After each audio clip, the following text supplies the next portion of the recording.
The story opens on the busy Luocheng pedestrian street, then shifts to the exterior of a management company. Inside a dim office, a man lights a cigarette and asks a visitor if he truly understands what it means to borrow 5 million yuan. He is revealed to be Jiang Yang, boss of the Dahai gang, and an underground loan shark. Surrounded by guards, the young man sits nervously as Jiang warns him about the brutal interest rates. With no other option left, Chung agrees to accept any terms. Jiang lays out the conditions clearly. A 4% daily interest rate, with 7 million yuan to be repaid in 6 months, as long as an IOU is signed and collateral of equal value is provided. The borrower hands over a commercial housing contract. After checking it, Jiang bluntly states that the aging property is not worth 5 million. Forced to compromise, the young man lowers his request to 4 million, claiming his luck has turned and he will easily earn the money back. Seeing an exploitable gambler, Jiang counters with a final offer of 3.5 million. The deal is accepted without hesitation. New terms are set: 4.9 million must be repaid in 3 months, or the house will be seized. Jiang promises the money will be transferred within 3 days. Before leaving, Cheng adds one final condition, briefly catching Jiang's interest. Soon after, the agreement is finalized, and the guards escort him out. Outside, he checks his phone and confirms the 3.5 million yuan transfer. As he walks away, he mocks the loan shark internally, revealing the truth: an apocalypse will descend in 1 month, and the debt will never be repaid. With the money secured, he prepares carefully, determined to avoid the suffering he endured in his past life. He recalls how a terrifying catastrophe once struck Blue Star. Intense solar radiation drove global temperatures up to 50 degrees, plunging the world into a 30-day apocalypse filled with ruin and monstrous beasts. That disaster completely destroyed his previous life. Back inside the office, Zhang Yang ridicules the borrower as a reckless gambler desperate for fast cash. When a subordinate questions whether obtaining a 4 million yuan house for just 3.5 million seems suspicious, Zhang dismisses the concern. He coldly orders his men to rig the casino results, planning to drain the borrower's funds, seize the house, and eventually sell the young man himself. On the other side, the protagonist walks alone through the evening streets. He glances at his phone with a faint smirk, mocking the loan shark for transferring the money so quickly out of greed. He reveals that he has spent the entire day taking loans from different places across the city and has no intention of repaying a single cent. His confidence comes from knowing what the future holds. He recalls the apocalyptic nightmare where the earth dried up, society collapsed, and resources became more valuable than money. In that timeline, even former billionaires were reduced to begging for water or dying miserably. Grateful for his rebirth, Cheng realizes he has just enough time left to stockpile supplies before the disaster arrives. As he steps into a busy venue to begin his preparations, something ahead catches his attention. He notices a display for the Shuigao Assassin, a notoriously expensive luxury ice cream. The sight triggers an unpleasant memory from his past life, when he struggled to buy the same ice cream for Liu Wanqing, only to realize later that it was a complete waste. This time, he decides to spend money only on himself. He walks to the counter and casually orders 10 of every flavor available. The sudden demand shocks nearby customers, who whisper among themselves, while the clerk hesitates, clearly doubting he can afford such an order. The clerk warns that the bill will exceed 20,000 yuan. A red-haired woman nearby scoffs at his plain appearance and arrogantly declares that she will kowtow in public if he can really pay. Hearing this, Cheng turns with a sharp smile, calmly accepting the bet and making it clear she will not escape the consequences of her words. He then shows his phone to the stunned clerk, revealing a balance of more than 20 million yuan. Pushing things further, he changes his order and states that he wants to buy every single ice cream in the shop. When the manager arrives to handle the situation, he instructs him to calculate the total value of the entire inventory, effectively buying out the store for the day. Manager Fei estimates the total stock to be worth around 1 million yuan.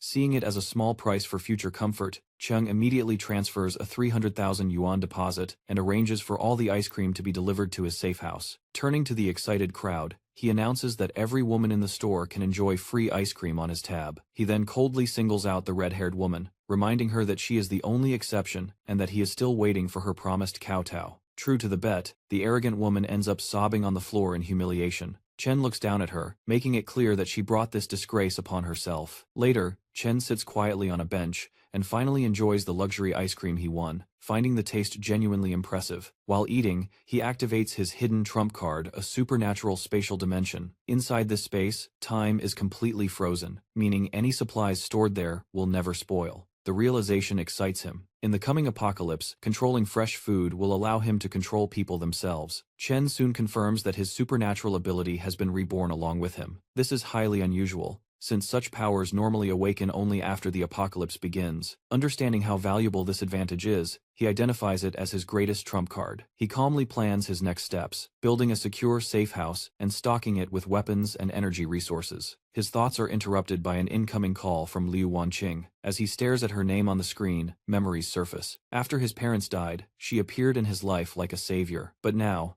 Chen recognizes how foolish he once was. The woman he treated as his guiding light was nothing more than a manipulator who wanted his family's inheritance. He recalls how Liu Wanqing endlessly drained his money, demanding a luxury apartment and an enormous bride price while pressuring him to sell his ancestral home. When the apocalypse arrived, Chen risked everything to protect her. In return, she betrayed him without hesitation, offering him up as special material to gain favor with a powerful backer. Treated like livestock, Chen was eventually devoured by a monster, dying a brutal death that left no trace behind. Chen answers the call with a cold expression, deciding that since Liu Wanqing has reached out, it is time to settle old debts. At a high-end hotel, Wanqing answers the phone while wearing a bathrobe. She immediately spins a lie, claiming she lost a precious gold necklace while out with friends, and is heartbroken over it. Playing along, Chen casually says he will buy her a new one, then adds that he will buy 10 so she can rotate them. Shocked by his sudden generosity, Wanqing asks how he can afford it. Chen calmly lies, saying he recently made a profit investing in virtual currency and wants to spend it on her. When she questions whether he has been scammed, Chen brushes it off with a dark smile, claiming he plans to go all in next time to prove his success. Chen tells Wanqing that he plans to borrow more capital for an investment but needs a witness to secure the loan. To tempt her, he offers a 5% commission for helping him sign the papers. At the hotel, Wanqing is currently with an elderly rich man, enduring it all for a mere 5,000 yuan. Compared to the huge profit Chen promises, the difference is obvious. Convinced that her ex-boyfriend is too timid to ever deceive her, she ignores any risk and eagerly agrees to cooperate. Chen ends the call with a cold smile, knowing his revenge has already begun. He then turns his attention to survival and meets a contractor outside his property. He orders the man to transform the building into an unbreakable fortress within 1 month, making it fully prepared for the coming apocalypse. Chen lists his strict requirements for the safe house: bulletproof glass, earthquake-resistant walls, and a self-sufficient power supply with advanced air filtration.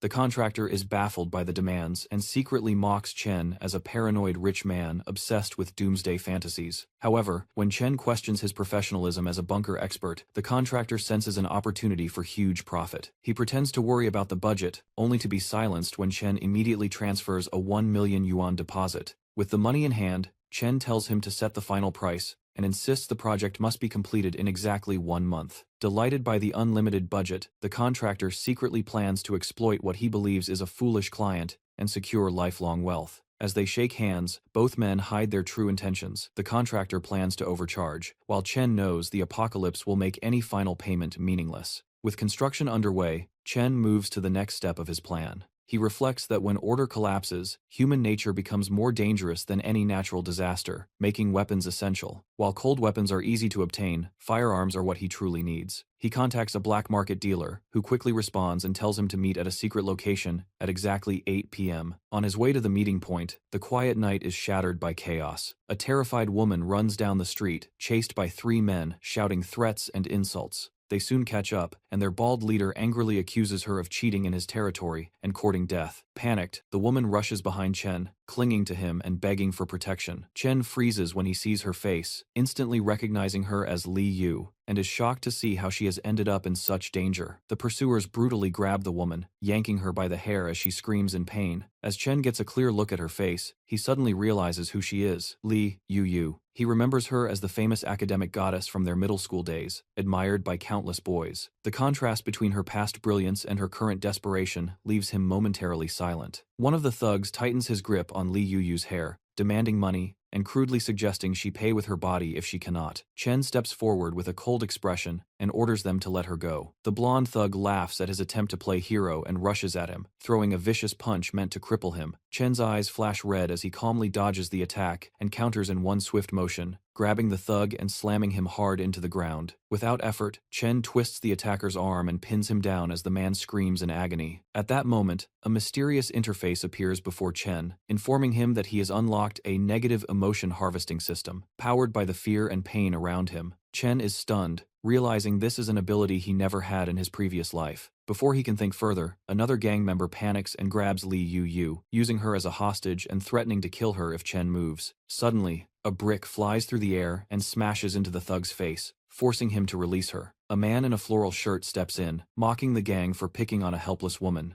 Furious, the bald leader swings a metal pipe at the newcomer, but the man blocks it effortlessly and retaliates with a heavy kick. At the same time, Chen calmly avoids a sneak attack from the last thug. In a brief exchange, the floral-shirted man sends one thug flying, while Chen neutralizes the rest. With the gang crushed and sprawled on the ground, Chen coldly tells them to get lost. The thugs flee in terror, their fear and humiliation surging. As they escape, the system absorbs their intense negative emotions. A notification appears, confirming the value has exceeded 10 points and instantly unlocking a major upgrade and expansion of Chen's supernatural storage space. Intrigued by the system's effects, Chen turns to Li Yu. She thanks him for saving her, then quickly excuses herself and leaves. The stranger then introduces himself as Mu Qiang, and Chen immediately realizes he is the black market contact he was supposed to meet. Amused by the coincidence, Mu Qiang strikes a pose and recites their verification code. Chen deliberately replies with an insult instead of the correct response, triggering the system to harvest Mu Qiang's confusion and embarrassment. Chen then laughs it off as a joke and calmly gives the proper countersign, allowing the deal to proceed. Mu Qiang leads Chen to a hidden house and shows him a solid Russian handgun,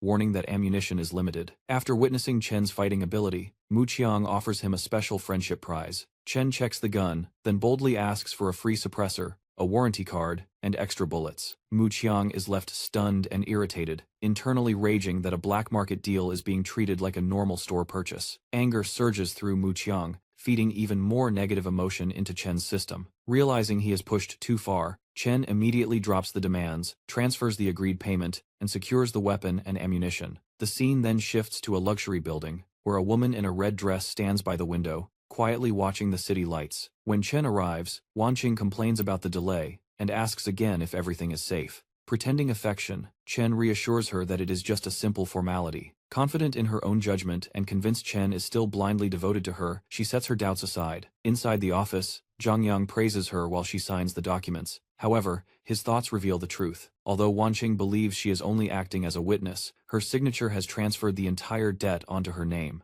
Zhang Yang smirks, already anticipating her collapse. As Liu Wanqing signs with smug confidence, Chen watches quietly, satisfied with the trap he has laid. To him, the contract is nothing more than a modern indenture, and her greed has unknowingly paid the final cost for his survival preparations. Later, outside his reinforced home, the contractor proudly announces that the renovations are complete. He claims the structure now meets military standards, featuring blast resistance and extreme heat insulation, even against nuclear-level threats. With everything finished, Chen enters his stronghold. Sitting alone in his living room, he watches the news as reports of abnormal solar flare activity spread across the world, confirming that the apocalypse has officially begun. Inside the Safehouse, emergency news broadcasts warn of non-stop extreme heat waves sweeping across the globe. Chen tightens his grip on the pistol and calmly mutters that the long-awaited moment has finally arrived. He walks to the reinforced window, weapon in hand, and watches as a massive solar flare swallows the horizon. He silently observes as the apocalypse officially begins. The news confirms the disaster, reporting that violent solar activity is driving global temperatures toward a deadly 60 degrees Celsius. From within his fortress, Chen knows this unbearable heat is only the opening stage. Outside, the city descends into chaos almost instantly. Residents struggle on their balconies, already overwhelmed by the scorching temperatures. Seizing the opportunity, a local shopkeeper loudly promotes his goods, warning that water and electricity rationing are imminent. While urging people to stock up, he secretly revels in the profits the crisis will bring him. At a fruit stand, a woman tries to bargain over the price of melons. The shop owner, Li Dafu, eyes the female customers shamelessly, offering them a discount and crudely inviting them to his home to enjoy air conditioning. The women awkwardly turn him down. Moments later, when two men attempt to haggle over bottled water, Li Dafu's attitude instantly turns hostile. He shouts them down and refuses to negotiate. Passing by, Chen notices the scene and recognizes the merchant's true nature with a cold gaze. Inside the shop, Li Dafu corners a timid boy who had merely picked up a dropped package. Taking advantage of the situation, he loudly accuses the child of stealing and grips his wrist, parading him before the crowd as a criminal. The frightened boy desperately explains that he was only returning the item, but Lee Dafu ignores him. Mocking the boy's worn clothes, the shopkeeper threatens to drag him to the police unless he pays immediately. The surrounding crowd blindly criticizes the child and his parents, while Chen steps inside. Chen casually picks up a bag of chips and asks sarcastically whether the absurd 50 yuan price means they are made of gold or can prevent heatstroke. The remark instantly angers Li Dafu, feeding Chen's system with negative emotions. The shopkeeper snatches the chips back and yells at Chen to leave if he cannot afford them. Chen absorbs the man's growing irritation, smirks, and issues a quiet warning that with so much hoarded wealth, Li Dafu should be careful his treasures do not disappear overnight. Li Dafu explodes in rage, threatening violence and accusing Chen of losing his mind from the heat. Calm and unmoved, Chen cuts him off, casually asking whether he has been suffering from insomnia, weak legs, and night sweats lately. Caught off guard, Li Dafu pauses and admits he has been experiencing those symptoms, nervously wondering if there is something wrong with the feng shui of his warehouse. Chen steps closer and examines his face, pointing out his darkened forehead and unfocused eyes. With a faint smirk, he confidently concludes that Li Dafu is suffering from a serious physical deficiency. Li Dafu explodes in anger at the insult, but Chen simply turns and walks away. Casually tossing a coin behind him, he mockingly advises the shopkeeper to control his temper, warning that excessive rage could lead to an early death. As the system absorbs Li Dafu's fury, the scene fades into the quiet of the night. Watching a stray cat slip into the darkness, Chen reflects on how he endured bullying in his past life. He vows that in this timeline, he will no longer suppress his anger and will reclaim everything he is owed with interest. Chen immediately puts the shopkeeper's anger to use. He spends the harvested negative emotion points to upgrade his system, expanding his supernatural storage space by 200 cubic meters. With the increased capacity, he activates his spatial ability and carries out his earlier warning. The next day, Li Dafu arrives at his shop and freezes in shock. Standing in the middle of the store, he stares in disbelief as he realizes every shelf is completely empty. His greed instantly turns into despair as he screams, demanding to know who stole his entire inventory. Inside his safe house, Chen watches Li Dafu's breakdown through a surveillance feed. As the system harvests a massive wave of negative emotions from the merchant's misery, Chen calmly drinks a cold soda, savoring both the refreshing taste and his quiet revenge. Li Dafu rages through the empty aisles, shouting in madness before collapsing in despair, unable to accept the loss. Around him,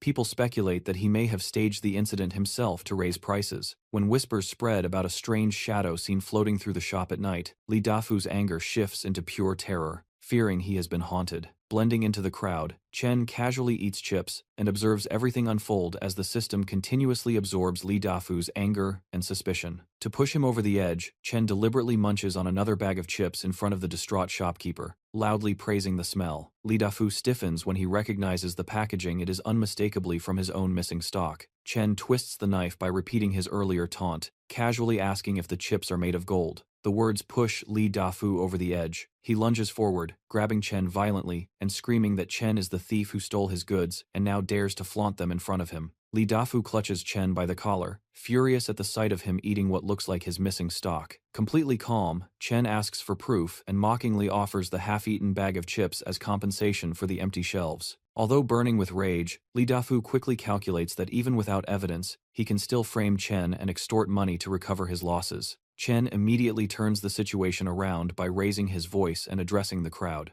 He questions whether the desperate shopkeeper is simply trying to blame a random customer, pointing out that chips are sold everywhere. The crowd hesitates, still uneasy about the coincidence but no longer fully on Li Dafu's side. Seizing the moment, Chen proposes a wager to settle the dispute once and for all. He invites Li Dafu to search his home, promising to pay 10 times the value of any stolen goods if they are found. In return, if nothing turns up, Chen demands ownership of Li Dafu's backup generator. Certain he will expose the thief, Li Dafu angrily agrees. When they arrive at Chen's residence, the crowd is stunned by the sheer luxury of the place. While everyone marvels at the hidden wealth, Li Dafu rushes inside and frantically searches every corner, unable to understand how a young man like Chen could afford such opulence. Inside the apartment, Li Dafu finds only a fully stocked refrigerator and a safe filled with gold bars. There is no trace of his stolen inventory. Ashamed, he tries to retreat quietly. Chen stops him and calmly reminds him of their wager. Li Dafu attempts to beg his way out, asking for mercy, but Chen coldly rejects him, pointing out that Li showed none when he tried to frame him earlier. The crowd immediately sides with Chen, condemning the merchant's shameless behavior and agreeing that he brought this outcome upon himself.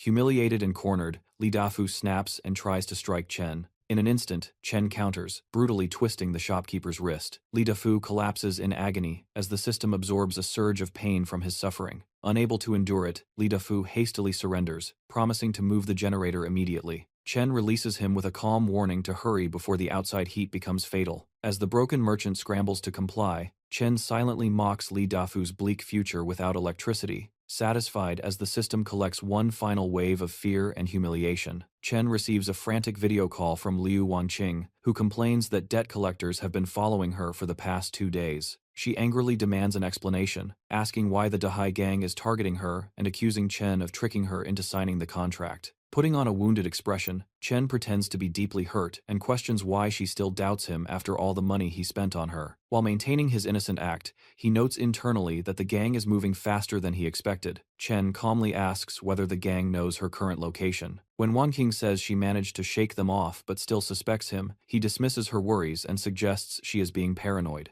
Her anger suddenly turns to shock when she notices a freshly prepared gourmet meal of grilled salmon on Chen's table. Stunned that he can enjoy such food during the crisis, she questions him. Chen casually drinks a soda and boasts that his supplies are more than enough. Sitting alone, Wanqing realizes that with the endless heatwave, food has become a luxury only the wealthy can afford. Seeing Chen's stockpile, she begins to wonder if he truly has made a fortune. Chen deliberately takes a bite of the fresh salmon and enjoys his cold drink, commenting on how perfect the meal is for the hot weather. Watching him eat, Wanqing is overwhelmed by hunger and envy. When Chen asks whether she has enough food, her tone instantly changes, and she pleads that she is terrified of being alone. Continuing her act, Wanqing claims the debt collectors are still nearby and asks to stay at Chen's place for a few days, hinting suggestively that she can keep him company. Disgusted by her behavior, Chen hides his feelings and agrees. He says he will pick her up in the evening, when the heat eases. When he mentions that she used to hide her address from him, she brushes it aside and calls him her protector. She sends her location, convinced she has found safety, unaware she is stepping straight into Chen's trap.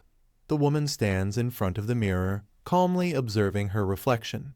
Her posture and expression show confidence as she adjusts herself, fully aware of her appearance and the attention it draws. She settles onto the bed, placing her hand down with ease. The relaxed movement highlights her control over the situation, setting a quiet but deliberate tone. A man kneels before her, carefully attending to her feet while she sits comfortably above him. She allows it without hesitation, treating his actions as something natural and expected. Later, she reclines with a lighter in hand, watching the flame with a faint smile. Her calm gaze reflects her belief that only a carefree, indulgent life is worth living. A sudden knock interrupts her quiet moment. She turns toward the door, surprised by the urgency, clearly not expecting anyone to arrive so early. When she opens the door, she greets the visitor with a composed smile and casually questions the timing. Her tone remains light, as if she is trying to keep control of the situation. As she looks closer, her expression changes. Her eyes tense and a drop of sweat forms, signaling that she has realized something is wrong. Moments later, several men stand before her inside the room.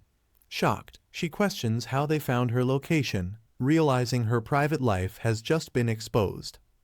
The man demands repayment of the money owed to his group, making it clear that it must be returned immediately. His tone leaves no room for negotiation. She panics and hurriedly explains that the money was borrowed by Chen Zhao, who deceived her into signing the agreement. She insists she was tricked and urges them to go after him instead. Ignoring her explanation, the man shoves the contract in her face and points out that her signature is clearly written in black and white. He snaps at her to stop making excuses. With no patience left, he orders his men to search the room and seize anything valuable. The situation escalates as her words are completely dismissed. The men begin tearing the room apart, knocking things over as they search aggressively. She shouts for them to stop and insists she is calling Chen Zhao to come back immediately. Unbothered by her warning, the leader lounges on the couch while the bags and jewelry are dumped out in front of him. He casually inspects the items, treating the chaos as routine. She stands frozen nearby, clutching herself in fear as her belongings are laid bare. The man dismisses the haul, remarking that the valuables barely cover the interest. With a cold smirk, he lifts one of the bags, clearly unsatisfied. His reaction makes it clear that this is far from over, and the pressure on her is only beginning. The leader reminds his men that they came all this way and cannot leave empty-handed. His words make it clear that walking away without payment is not an option. She desperately tries to stop them, insisting the money is not with her and begging them not to escalate the situation. Her voice carries panic as she shifts the blame elsewhere. The man listens in silence, his expression slowly turning into a knowing smirk. He studies her reaction, clearly unconvinced by her explanation. She hurriedly adds that Chen Zhao has supplies and will return soon, urging them to wait and demand the money from him instead. The tension thickens as her last hope hangs on his arrival. Under pressure, she quickly pulls out her phone and dials Chen Zhao, hoping to resolve the situation before it gets worse. The call fails immediately, and a recorded message informs her that the number is currently unavailable. Her grip tightens as unease sets in. She tries again, staring at the screen while it rings without an answer. Each second of silence deepens her anxiety. Lowering the phone, she admits that no one is answering. Her expression reveals growing fear as her last option slips away. She stares at her phone in disbelief, struggling to understand why the call isn't going through. Confusion and doubt creep into her expression. Trying to stay calm, she claims Chen Zhao must be busy and didn't hear the phone. She insists she will call again, hoping to delay what's coming. The leader suddenly explodes, grabbing her clothes and calling her foolish for trusting Chen Zhao. He bluntly states that Chen Zhao never intended to repay the money. Stunned by the accusation, she freezes in shock. The realization begins to sink in, leaving her speechless as the situation turns even darker. The leader suddenly grabs her, tightening his hold as she struggles and demands to be released. His grip makes it clear he has no intention of letting her go. Panicking, she shouts for them to find Chen Zhao instead, insisting he is the one who has what they want. Her plea comes out desperate and strained. She is dragged across the floor as her screams echo through the room. The men loom over her, completely ignoring her resistance.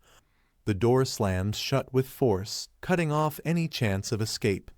The situation turns dire as she is left trapped with no one coming to help. Her phone slips from her hand and shatters on the floor, the screen cracking as her cries cut off mid-call. Panic peaks as her last connection is destroyed.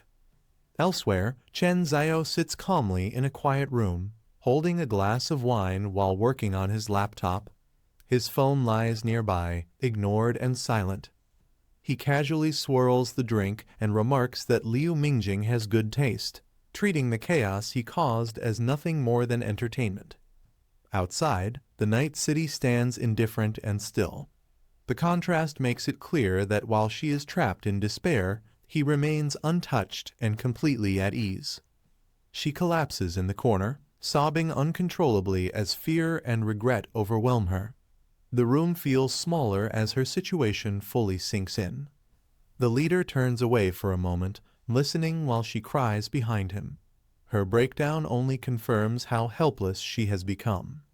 He casually sets his cup down, his interest suddenly sharpened by something she mentioned earlier. The shift in his expression signals a new idea forming. Leaning close, he grips her chin and demands details about Chen Zhao's place and the valuables there. Her tears continue as she realizes she may have just revealed her next nightmare. Breaking down, she blurts out details about Chen Zhao's place, mentioning air conditioning, cold drinks, and plenty of food. Her words spill out as desperation takes over. She adds that his home has everything, clinging to the idea that sending them there might spare her. Each sentence sounds more frantic than the last. The leader's eyes narrow as interest hardens into a decision. He orders his men to go find Chen Zhao, declaring him the real target.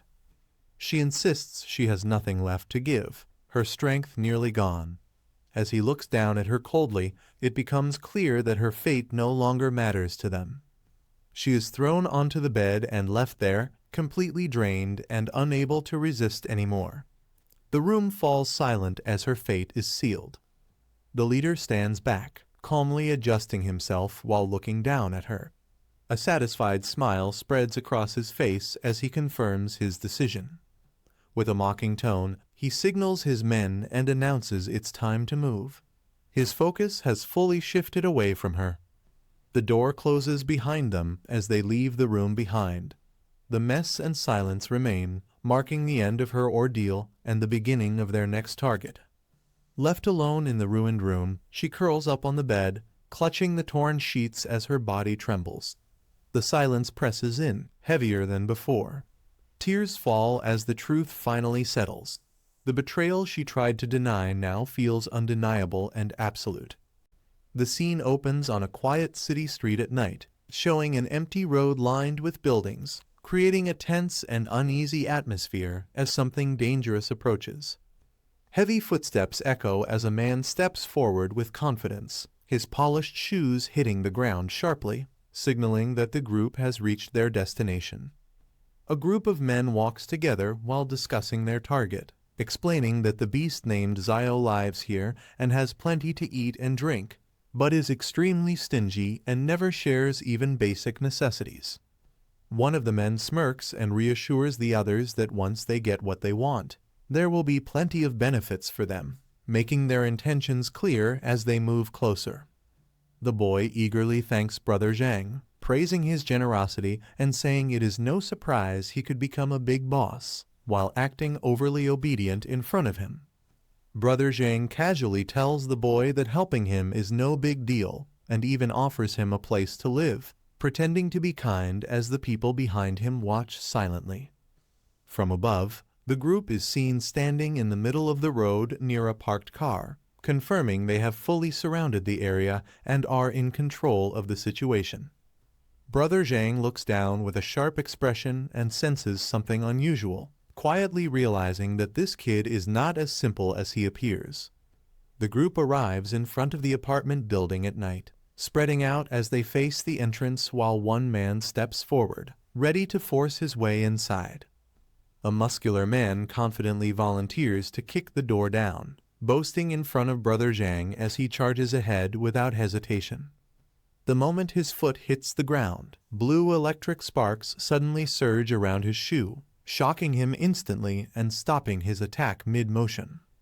As he screams in pain and collapses, the others freeze in shock, realizing that the target's place is protected and far more dangerous than they expected. The man collapses on the ground, convulsing from the shock, while one of his companions angrily curses him for failing at such a simple task. As someone tries to grab and pull him away, electric sparks spread further, showing that direct contact only worsens the situation. A terrifying shadowy figure forms within the crackling electricity, making the man scream for help as the power overwhelms him completely. The rest of the group stares in horror, their expressions shifting from arrogance to fear as they realize they have triggered something far beyond their control.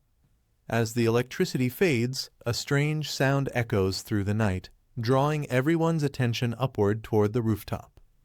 Brother Jiang and the boy look up in confusion, both clearly stunned as they struggle to understand what just activated. A loudspeaker on the roof suddenly turns on, its mechanical noise cutting through the silence as an unfamiliar voice begins to speak.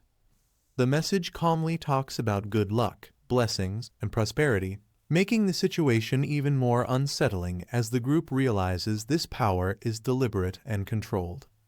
The electric field surges again, blasting the trapped man with another wave of lightning as his screams echo through the street. Brother Jiang reacts in shock, swearing as he instinctively pulls back while the others hesitate, unsure whether to attack or retreat. Invisible systems register the group's fear, recording rising shock, panic, and speechlessness as the situation spirals out of control. From a safe distance, the mastermind calmly observes through a monitoring setup, explaining that they stepped directly onto a protective electric grid, confirming this was all planned. Brother Jiang angrily points at Chen Zio and demands he return the money, saying debts are a matter of principle and insisting they settle everything on the spot. One of the men mocks Chen Zio, accusing him of having money to renovate his place but refusing to pay his debts, openly questioning how he was raised. Inside the apartment, Chen Zio calmly sits back, casually holding a popsicle and watching the situation unfold without any sign of panic. He coolly states that the market price of his apartment is $4 million, making it clear that their demand for $3.5 million is insignificant to him. Chen Zio calmly rejects the accusation, saying that Liu Wangqing's debt has nothing to do with him, and they should take the issue up with her directly. Brother Jiang explodes in anger, sweating and shouting as he realizes the situation is slipping out of his control. Chen Zio warns that a wise man knows when to back down, suggesting they leave peacefully while he is still in a good mood. He casually presses a red button and coldly adds that if they keep looking for trouble, he will no longer be polite. The electric trap intensifies, and the man trapped inside screams in agony as the current surges violently through his body. A glowing, skull-like electric figure manifests within the lightning, terrifying the group as one of them shouts that they can't hold on any longer. Enraged, Brother Jiang steps forward gripping his weapon, his face twisted with fury as he prepares to retaliate. As the gang charges and threatens Chen Zio, the system detects a spike in anger, confirming the situation has fully escalated into open hostility. Brother Jiang's face twists with fear and frustration as he realizes the situation has completely slipped beyond his control. Outside, the apartment building is shown looming under an ominous red glow, signaling that something dangerous is still active around the area. The system registers the environment heating up rapidly, displaying an extreme temperature warning as the street below becomes unsafe. Meanwhile, Chen Zio relaxes inside his apartment, casually enjoying his food and calling it refreshing, completely unfazed by the chaos unfolding outside. News broadcasts warn that heatstroke deaths are increasing across the city, urging residents to stay indoors as extreme temperatures continue to rise. Inside his apartment, Chen Zio calmly looks at his phone, unfazed by the warnings or the chaos happening outside. Messages flood the community group chat, accusing him of being selfish for having food, water, and air conditioning while others suffer in the heat. The neighbors escalate their accusations, demanding Chen Zio come out and explain himself, openly blaming him for their worsening situation. Chen Zio casually drinks his beverage, remaining calm and relaxed despite the growing outrage and pressure outside. Without any urgency, he lowers his hand and looks at his phone, clearly unaffected by the accusations and threats aimed at him. A man stands before his massive stockpile of food and supplies inside a large refrigerator. He takes a photo of the well-stocked shelves with his phone. He shares the image to a group chat, boasting about his large stockpile and inviting others to sign up if they want some. His neighbors immediately respond, begging him to share food and deliver water to them. Chen Zio sends a firm message to the group chat, declaring that he isn't running a charity and will only trade his supplies for items of equal value. The neighbors erupt in anger, calling him a selfish brat and threatening him with karma, claiming he will suffer if they are left to starve. Unfazed by the insults and desperate threats, Chen Zio leans back and relaxes, completely indifferent to the chaos he caused in the chat. As he rests, a sudden chime rings out, and a mysterious notification appears, immediately catching his attention. As a holographic screen appears before him, Chen Zio is intrigued to discover a new ability called spatial cut.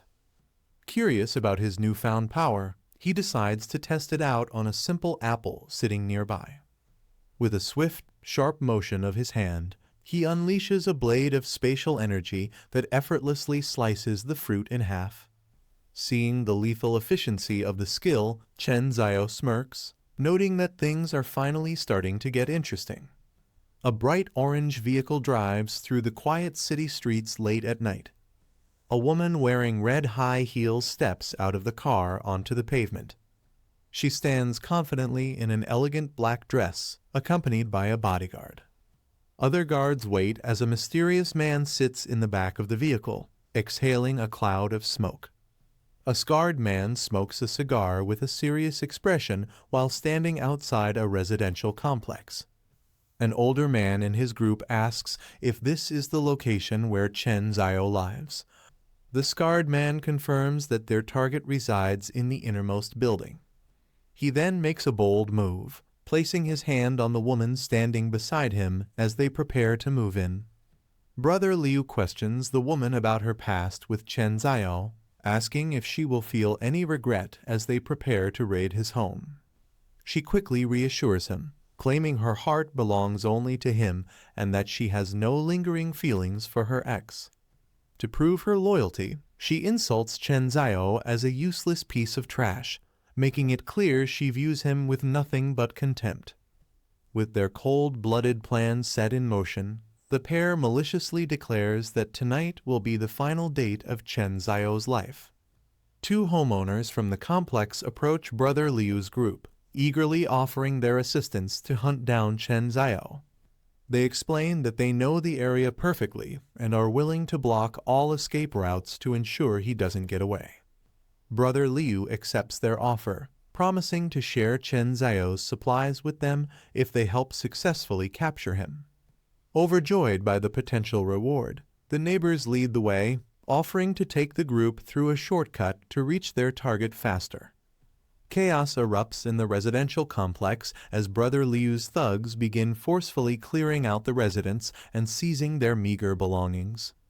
Accompanied by his elite guards and the woman, Brother Liu marches through the area, guided by the neighbors who foolishly believe they are on the same side. One of the neighbors is horrified to find his own home being raided, but a thug coldly informs him that the entire building now belongs to Brother Liu. The remaining residents scream in desperate protest, pleading that they did nothing to provoke such a violent and heartless takeover of their homes. The neighbors realize their mistake too late, regretting their greed and their foolish decision to trust such ruthless beasts. Brother Liu and his armed gang stand tall, prepared to use force to seize total control of the complex. A massive mob of thugs gathers in front of the building, heavily outnumbering any potential resistance as they prepare to move in.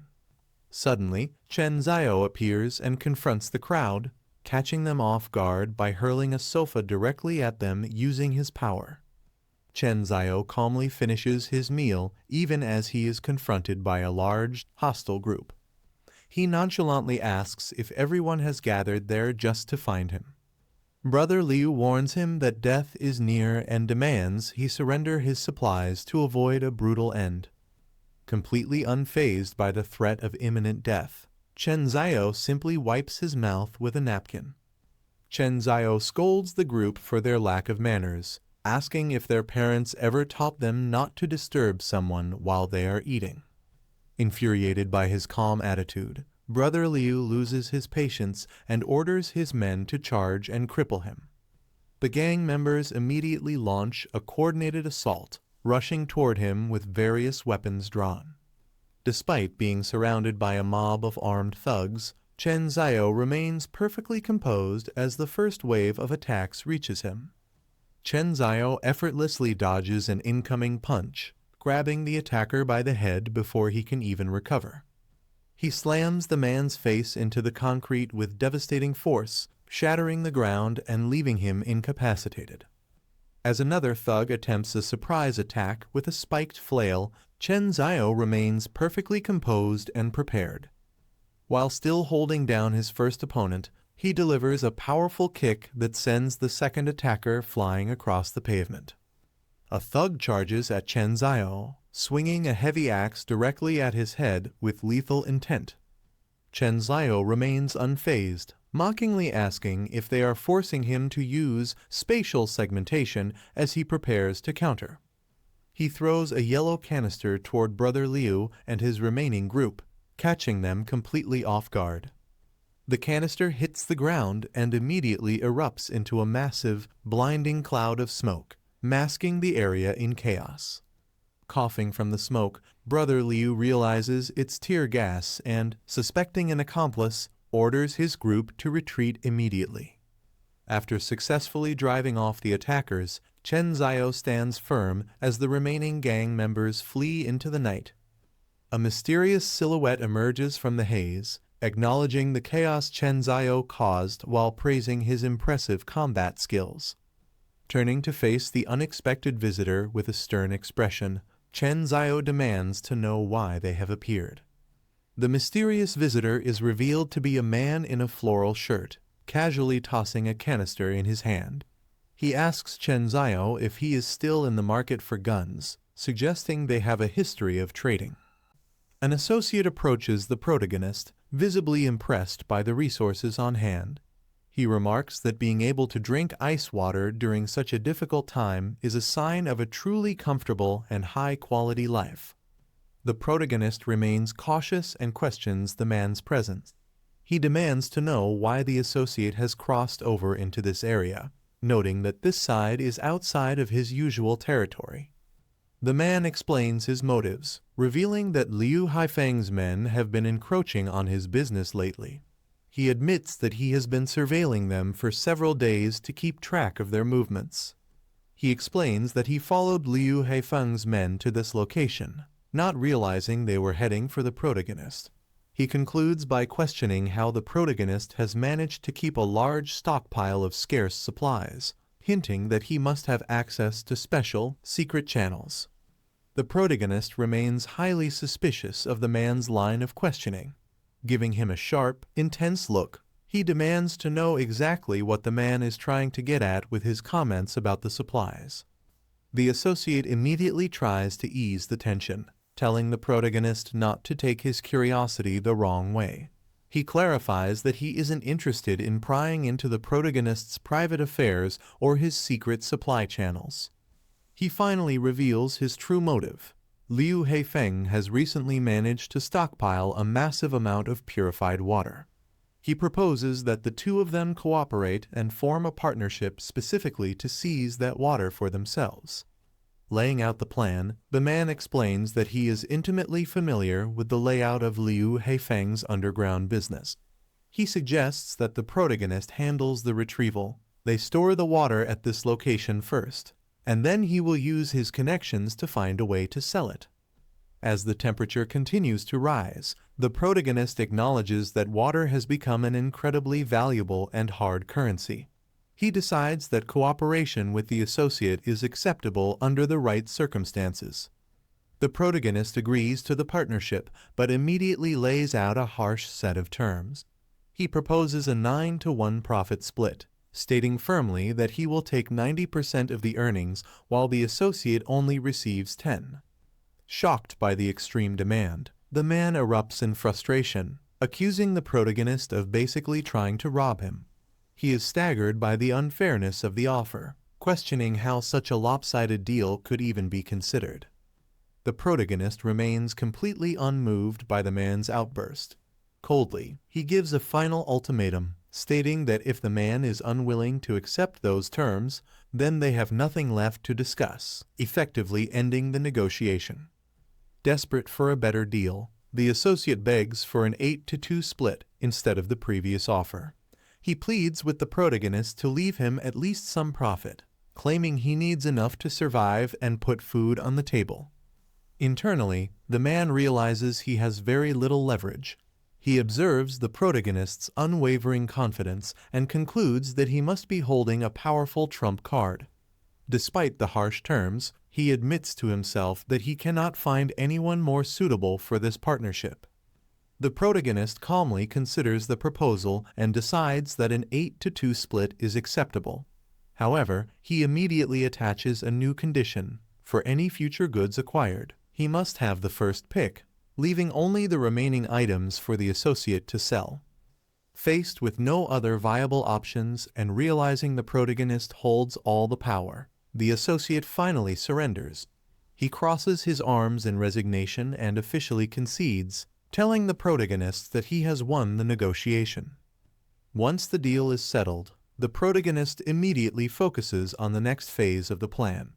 He states that their first objective is to gather intelligence on the stronghold's structural layout and the exact distribution of personnel stationed throughout the area. While surveying the target from a vantage point, the associate points out Liu Heifeng's stronghold and notes that the trading area is located at the front. He explains that people who are desperate for water come here to buy it with money or trade their belongings. Observing the movement within the complex, they witness the high level of security protecting the site. Armed guards are seen patrolling the perimeter and the main pathways, confirming that Liu Heifeng's men are well equipped and maintaining a constant watch over the territory. The associate continues his briefing by revealing a darker side of the operation. He explains that several women have been captured and are being held within the complex specifically to provide special services for the upper management of the organization. The associate highlights a woman in a red dress as an example of those held captive within the industrial complex. She appears distressed and on high alert while being monitored by Liu Heifeng's men, illustrating the dangerous environment the protagonist is about to enter. Turning his attention back to their primary objective, the associate explains that the water storage area is situated toward the rear of the facility. He admits, however, that he has not yet managed to pinpoint the exact building or container where the water is being kept. The protagonist begins to formulate a tactical approach, stating that he will sneak into the stronghold alone to scout the area. He instructs the associate to wait for a specific signal and then cause a massive distraction on the perimeter to lure the main guard force away. The associate reacts with pure shock at the idea of a solo mission, questioning how the protagonist plans to handle everything by himself. He specifically asks how one person could possibly manage to transport a significant amount of water without any help. The protagonist leaps over a high wall of shipping containers to infiltrate the stronghold, confident in his ability to carry out the mission. He dismisses his associate's earlier concerns, simply stating that he has his own secret methods for handling the logistics. Once successfully inside the perimeter, he begins navigating the industrial grounds of the facility. He moves through the shadows of the warehouse area, staying focused on his primary objective of locating the hidden water supply. His progress is suddenly halted when an armed guard spots him in the open. The guard demands that he stop immediately, noting that he looks unfamiliar, and aggressively asks to see his identification to prove he belongs on the site. Maintaining his composure, the protagonist quickly produces an ID card to sell his cover story. He calmly informs the guard that Boss Liu personally sent him to perform an official count of the current water stock, attempting to bluff his way deeper into the facility. The guard is immediately skeptical of the protagonist's excuse, mocking the idea that he was sent to count the water stock. He laughs at the flimsy cover story, asking the protagonist if he really thinks such a simple trick would work on him. Reaching out to place a hand on the guard, the protagonist reflects on his unique abilities in silence. He notes that while he previously only used his spatial cut technique for mundane tasks like cutting apples, today he intends to use it for something far more serious. With a swift and decisive motion, the protagonist unleashes the power of his technique directly against his opponent. The guard is caught completely off guard by the sudden, glowing strike, unable to react as the spatial cut connects with lethal precision. Overwhelmed by the force of the attack, the guard collapses with a cry of intense pain. The confrontation ends abruptly as he falls to the ground, neutralized before he can raise his weapon to defend himself. The first guard is decisively neutralized by the protagonist's lethal technique. As blood splatters across the night air, the guard collapses to the ground, leaving the protagonist free to continue his infiltration deeper into the facility. The commotion quickly attracts attention as a second guard discovers his fallen comrade. Horrified and enraged by the sight of his teammate lying motionless, he immediately spots the intruder and prepares to engage with lethal force. Without hesitation, the second guard draws his handgun and aims it squarely at the protagonist. Shouting in a desperate attempt to stop the intruder, he opens fire, unleashing a barrage of bullets toward the moving target. Facing the incoming gunfire, the protagonist reacts with incredible speed and precision. He unleashes a massive, glowing arc of energy that sweeps through the air, countering the guard's attack and overwhelming him in a single, powerful motion. The skirmish continues as the protagonist neutralizes another guard with his energy-based attack.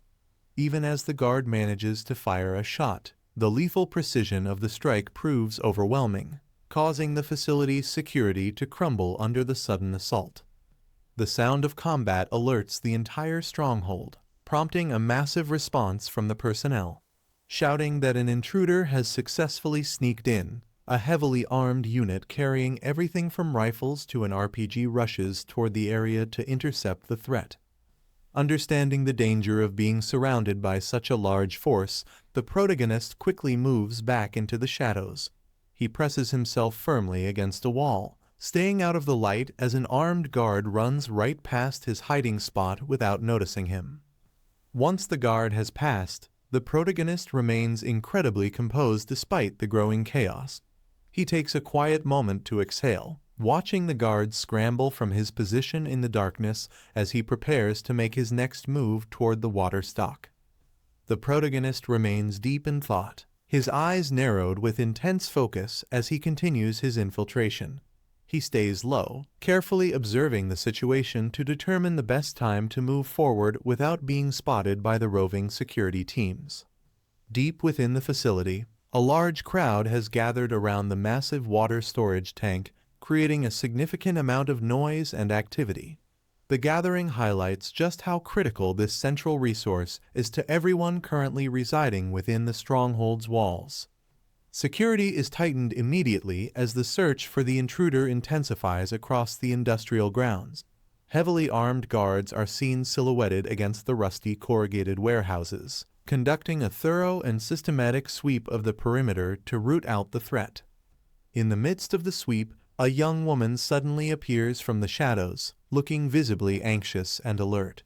She quickly brings a finger to her lips and signals for absolute silence, indicating that the guards are dangerously close to their current hiding spot. The protagonist encounters the young woman hiding near a corrugated warehouse. Crouching low to avoid detection, he immediately questions her presence, asking exactly why she is out in this dangerous area of the facility. The woman reveals that she was captured and brought to the stronghold against her will. Looking visibly shaken, she asks the protagonist if he has also been taken prisoner by the guards patrolling the industrial complex. Ignoring her question, the protagonist asks if she knows the specific location of the water stockpile. She confirms that she does, explaining that she was forced to clean the area and has already memorized the layout, offering to lead him directly there. Realizing she is a valuable asset to his mission, the protagonist accepts her help. The two remain alert in their hiding spot for a brief moment longer, preparing to move together toward the central water supply. The guards are suddenly alerted by a loud noise as a metal bucket falls and clatters across the pavement. The security team, armed with rifles and a rocket launcher, immediately converges on the area, shouting that someone is nearby and urging everyone to move quickly to investigate the source of the sound. Taking advantage of the momentary distraction, the young woman takes the lead to guide the protagonist through the complex. She instructs him to follow her closely, explaining that the specific path she is taking is a blind spot that is completely free of surveillance cameras. The two proceed with caution through the dark, narrow corridors of the industrial facility. They navigate through a grimy alleyway between the towering buildings, staying low and out of sight while the guards continue their frantic search in the opposite direction. As they push deeper into the stronghold, the duo passes through neglected areas where oversized pests scavenge among the debris. Despite the high alert security and the constant threat of discovery, they rely on the woman's knowledge of the layout to continue their stealthy advance toward the water supply. After reaching the target location with the help of the captive woman, the protagonist gives her a final instruction. He tells her to find a secure place to hide and wait patiently for him to emerge from the facility. The woman nods in agreement, staying out of sight as he prepares to breach the building alone. Approaching the heavy industrial entrance, the protagonist prepares to use his special abilities to bypass the barrier. He concentrates his power, placing his hand firmly against the metal surface. A vibrant blue energy begins to hum and swirl from his palm, forming a glowing geometric pattern as he focuses his strength. In a sudden burst of overwhelming force, the protagonist's energy detonates against the structure. The sheer power of the blast tears through the reinforced wall, sending massive shards of stone and debris flying in every direction. A brilliant blue light illuminates the dark warehouse grounds as the barrier is completely demolished. Inside the facility, the sudden explosion catches the security personnel completely off guard. A guard patrolling nearby reacts with total shock as the wall beside him spontaneously disintegrates into a cloud of thick dust and rubble. This violent breach provides the protagonist with a clear and direct path into the heart of the stronghold. Startled by the sudden explosion, a guard inside the warehouse screams out in a panic, demanding to know the intruder's identity and how they managed to breach the stronghold. He is visibly shaken, clutching his weapon as he faces the smoke and rubble of the demolished wall. From the shadows of the wreckage, the protagonist emerges with a cold, piercing gaze. His eyes glow a menacing red, signaling his lethal intent as he silently locks onto his target, completely unfazed by the guard's desperate shouting. With blinding speed, the protagonist lunges forward, unleashing a powerful arcing strike. A vibrant red energy blade cuts through the air in a single, fluid motion, catching the guard completely off balance before he can even think to pull the trigger. The strike connects with absolute precision, manifesting as a dark, jagged line that severs the guard's throat instantly. The man stands frozen in a state of terminal shock, silenced forever as the protagonist successfully clears the path to continue his mission deeper into the facility. Peering anxiously from behind a door, the girl grows increasingly worried about Chen Zio's safety. She notes that he has been inside for a long time and hopes that nothing bad has happened to him. Suddenly, a violent disturbance erupts within the warehouse. Large rocks and heavy debris begin raining down from above, creating a chaotic scene as the structure appears to suffer a massive collapse or explosion. Standing amidst the rising smoke and falling dust, the girl is visibly stunned by the sudden destruction. She clutches a brick tightly in her hands, frozen in shock as the air fills with flying debris. As the thick clouds of dust begin to settle, she catches sight of a mysterious figure. A dark silhouette stands tall within the wreckage, emerging from the center of the chaos as she looks on in surprise. Reacting with a panicked scream, the girl raises her brick high above her head, prepared to strike out in self-defense against the mysterious figure emerging from the dust. She's frozen in place as she comes face to face with a young man wearing a black baseball cap. The two share a tense, silent moment as they stare at each other amidst the smoky wreckage. Maintaining a calm and serious demeanor, the man informs her that the situation has been taken care of and tells her it's time to leave. He begins to walk past her, leaving her standing there in a state of bewilderment. In a close-up shot, a pair of hands is seen firmly gripping a handgun. A sharp clicking sound resonates as the weapon is readied for action, adding a new layer of tension to the scene. Chen Zio raises his handgun and fires a powerful shot directly into the air. A massive, brilliant muzzle flash erupts from the barrel, lighting up the industrial area with a blinding, star-like flare. High above the warehouse district, the projectile explodes into a shimmering burst of light. The signal flare hangs in the dark sky, casting a bright glow over the rooftops and ensuring the message is seen from a distance. Following the display, Chen Zio walks forward with a confident, knowing smirk on his face. Behind him, the girl watches in silence, her hand pressed to her chin as she tries to process the sudden turn of events and his calm demeanor. From a vantage point on a nearby roof, An observer in a floral shirt watches the scene unfold through binoculars. He notes into a communicator that the situation is understood, acknowledging that Chen Xiao has proven himself to be quite impressive. The man in the floral shirt is seen pushing a rusted metal minecart filled with improvised incendiary devices. Numerous glass bottles with burning cloth wicks are packed into the cart, ready to be deployed as a calculated act of sabotage. From a high vantage point atop a conveyor belt, the man launches the flaming bottles downward. The air is filled with the sight of dozens of Molotov cocktails raining down upon the industrial facility, leaving streaks of fire across the night sky.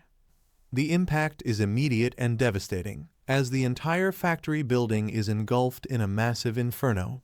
Blazing orange flames and thick clouds of smoke billow out from the structure, completely consuming the upper floors in a sea of fire. Complete chaos breaks out at the facility as workers desperately scramble to respond to the disaster. Amidst the spreading flames, a figure leaps across the rooftops while urgent shouts to extinguish the fire echo throughout the burning complex. Amidst the raging inferno, a panicked worker points toward the spreading fire and shouts a desperate warning. He identifies the attack as an incendiary bomb and urges everyone in the vicinity to run for their lives. With the factory burning brightly in the background, Chen Xiao leads the way through a narrow alleyway.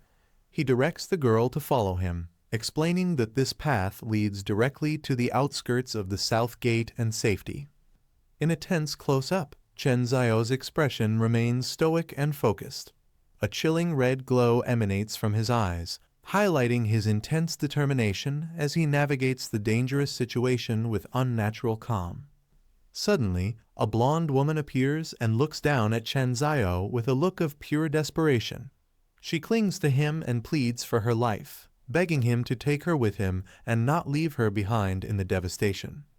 Desperately clinging to Chen Xiao, the blonde woman begs him for his help.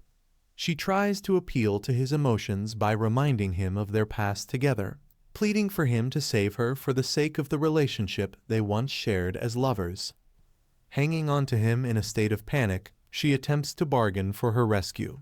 She promises that if he agrees to take her away from the burning facility, she will not hold it against him that he previously used her name to take out fraudulent loans. Chen Xiao responds with a cold, mocking smirk as he looks down at her. He scoffs at her offer of forgiveness, telling her that she clearly doesn't understand the reality of the situation and that her past grievances are the least of her worries now. Completely devastated by his heartless response, the woman breaks down in tears. Her expression is one of pure despair and shock as she realizes that her former lover feels no remorse and has no intention of showing her any mercy. The blonde woman reveals the dark reality of her time in the facility, describing a hellish routine of forced servitude. She claims that she was coerced every single day into servicing the older men there, painting a picture of a traumatic and trapped existence.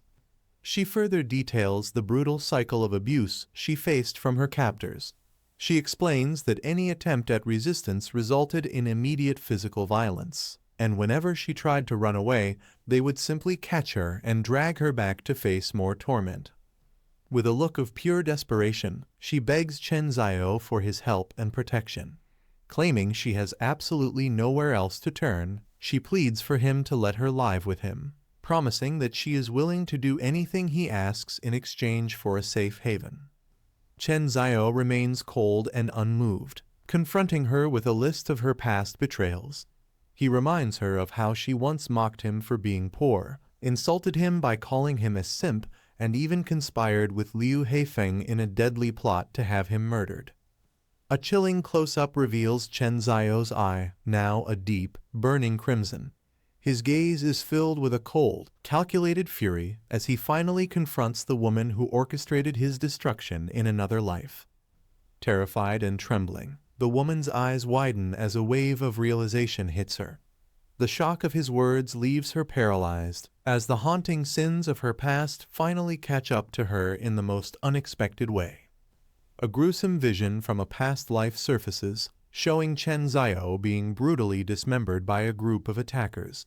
He asks her if she ever truly believed he wouldn't return to make her pay for the day she helped slaughter him. The memory deepens, revealing the woman's heartless nature as she watched him suffer with a cruel smirk.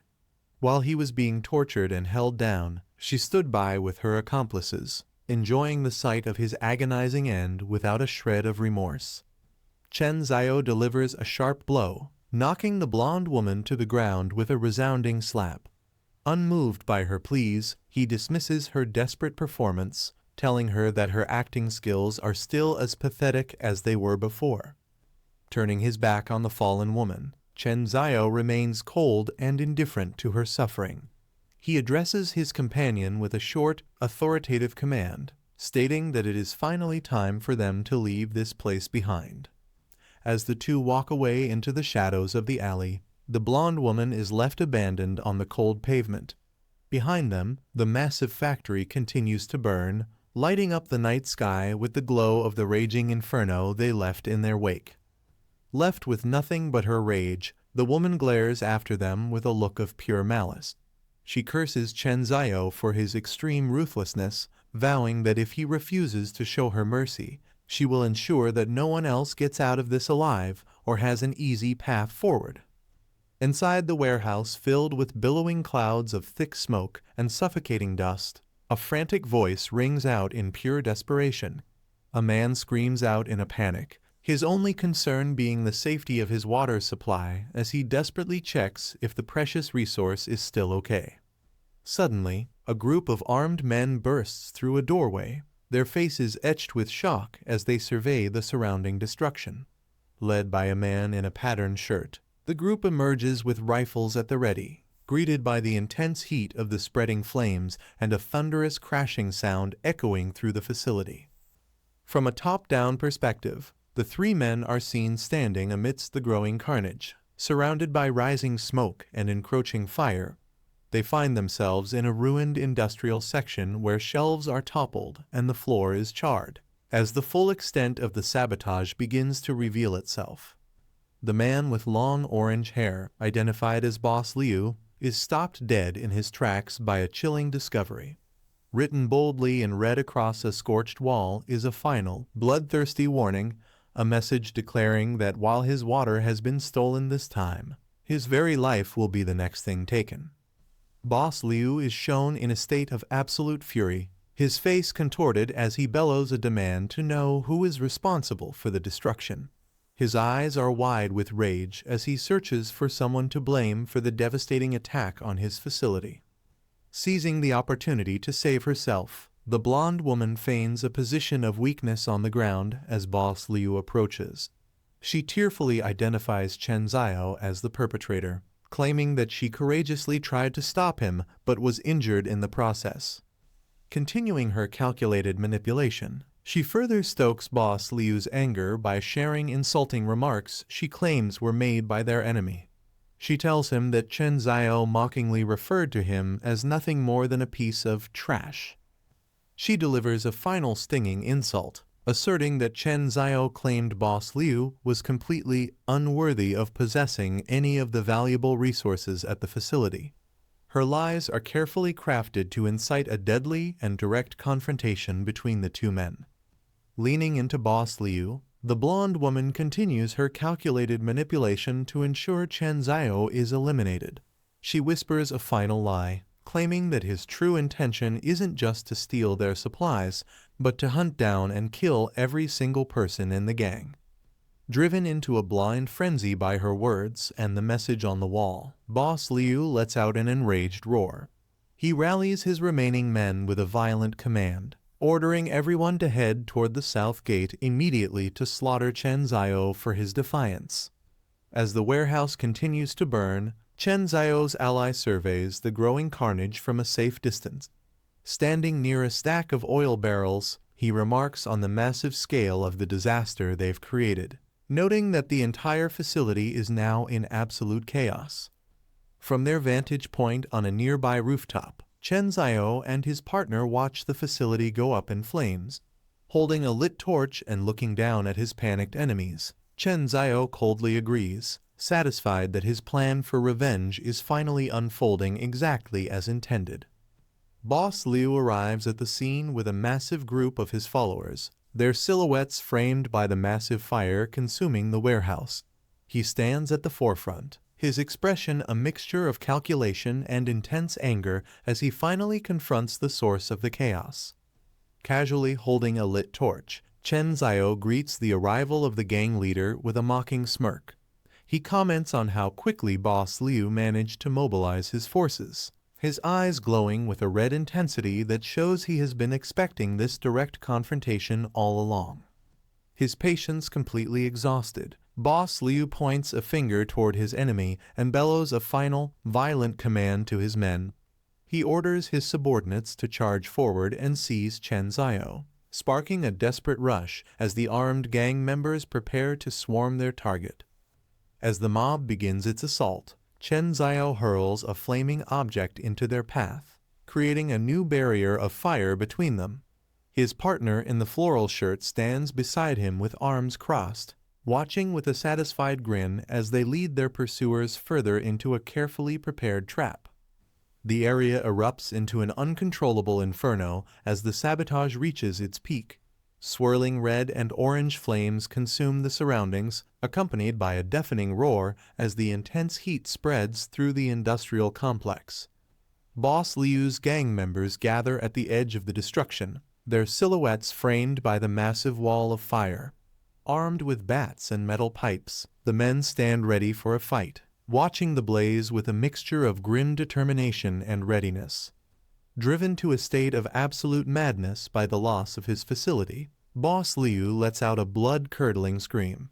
He bellows a direct threat at Chen Zhao, swearing with every ounce of his rage that he will personally ensure the young man dies for what he has done. Maintaining his eerie composure, Chen Zhao looks on with a mocking smirk and glowing red eyes. He sarcastically thanks Boss Liu for the outburst, revealing that he is actually benefiting from the situation by collecting emotion points from the leader's intense hatred. Under the cover of night, a flurry of papers is seen flying out of a brightly lit window in an apartment building. The scene suggests a chaotic or celebratory aftermath to a major event that has just concluded. Inside the room, the mood is one of pure triumph. A man in a patterned shirt raises his glass for a toast, exclaiming to his friend that their recent move was absolutely incredible. He is clearly energized by their success. The group, consisting of 2 men and a woman, gathers around a marble table for a celebratory hot pot dinner. As they prepare to eat, they laugh at the thought of their rival, Old Dog Liu, who they assume is currently tearing his own house apart in a fit of rage. The celebration continues with a massive spread of food, featuring plates of sliced meat, fresh vegetables, and several bottles of beer. Having successfully pulled off their plan, the trio settles in to enjoy their hard-earned victory feast. While serving the meal, the woman expresses her profound gratitude to Chen Zhao. She admits that if he hadn't stepped in to help her, she would still be trapped in a miserable situation she can only describe as a hellhole. Her tone is heavy with relief. Chen Zhao listens calmly, wearing a black cap and a Nishouxia t-shirt.